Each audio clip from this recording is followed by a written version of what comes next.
தேனி மாவட்டம் பெரியகுளம் தேவதானப்பட்டியில் தனிநபர்கள் ஆக்கிரமிப்பில் இருக்கும் கண்மாயை விவசாயிகளின் பயன்பாட்டிற்கு கொண்டு வர வேண்டும் என கோரிக்கை எழுந்துள்ளது. தேவதானப்பட்டி பேரூராட்சி பகுதியில் உள்ள முத்துப்பிள்ளை கண்மாய் எருமலை நாயக்கன்பட்டி ஊராட்சிக்கு நீராதாரமாக இருந்து வந்துள்ளது. இந்த கண்மாயை 2 நபர்கள் ஆக்கிரமித்து தங்கள் பெயரில் பட்டா தயாரித்துக் கொண்டு கரைகளை சேதப்படுத்தியதாக கூறப்படுகின்றது.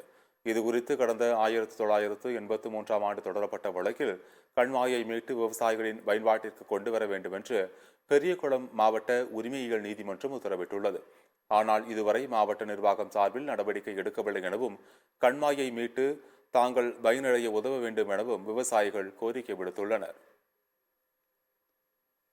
தேவதானப்பட்டி வருவாய் கிராமத்தில் சர்வே எண் 2247 5 ஏக்கர் 63 சென்ட் விஸ்தீர்ணமுள்ள முத்துப்பிள்ளை குளத்தை புறம்போக்கு குளத்தை தனியார் பட்டாவாக்கி விவசாயிகளின் பயன்பாட்டுக்கு வருவது தடை செய்யப்பட்டுள்ளது. இந்த தனியார் பட்டா இந்த குளத்திற்கு வழங்கிய பட்டாவை ரத்து செய்து விவசாயிகளின் பயன்பாட்டிற்கு கொண்டு வர,